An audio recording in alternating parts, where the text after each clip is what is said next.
And today we're continuing our grilling series, and I'm going to teach you how to do some high heat grilling today. High heat grilling is a method that we want to use for proteins that cook really quickly.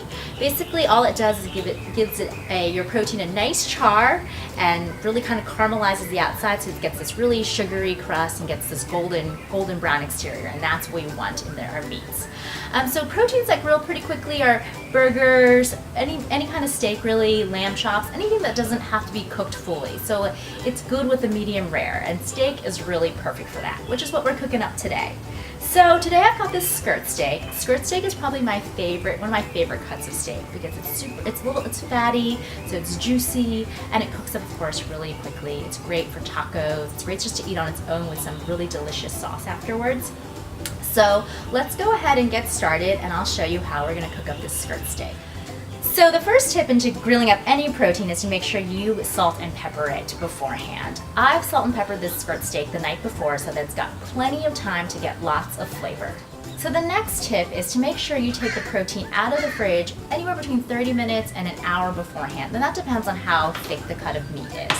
And the reason for this is you want the meat to go on the grill not completely cold. If you put a cold piece of meat onto a hot grill, it's just not going to cook evenly.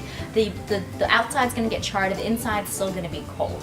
So if you take it out a little bit beforehand, it gives it some time to come up to a room temperature before you put it onto a hot grill.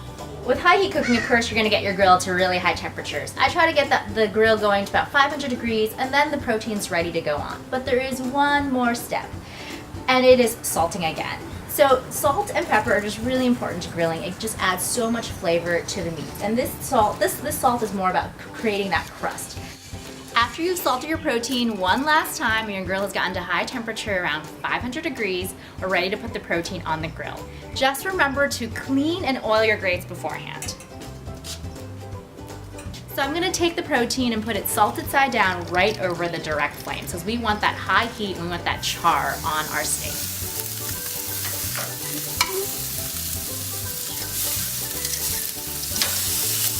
Once we've got the protein on the grill, I'm going to go ahead and salt the other side. If you hold your hands up about a foot over, that means that you're going to get the most surface area, which is what we want.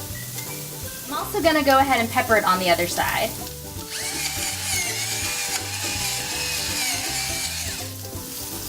We want to let this sit for about 3 to 4 minutes on each side. And if you want those really cool hatch marks from the grill, you want to rotate it a little bit midway through so we'll get a nice cross. For high heat cooking, you don't need to close the grill cover. We really just want that flame to char up the protein and caramelize it really nicely, so we do not need to close the grill.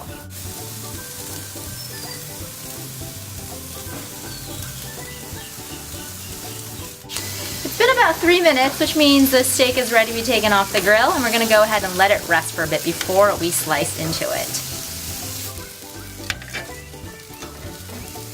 You want to let it rest for 5 to 10 minutes to make sure all the juices settle in. So what I'm going to do is I'm going to go ahead and cover up our steak with this foil and let it just hang out for 5 to 10 minutes before we slice into it.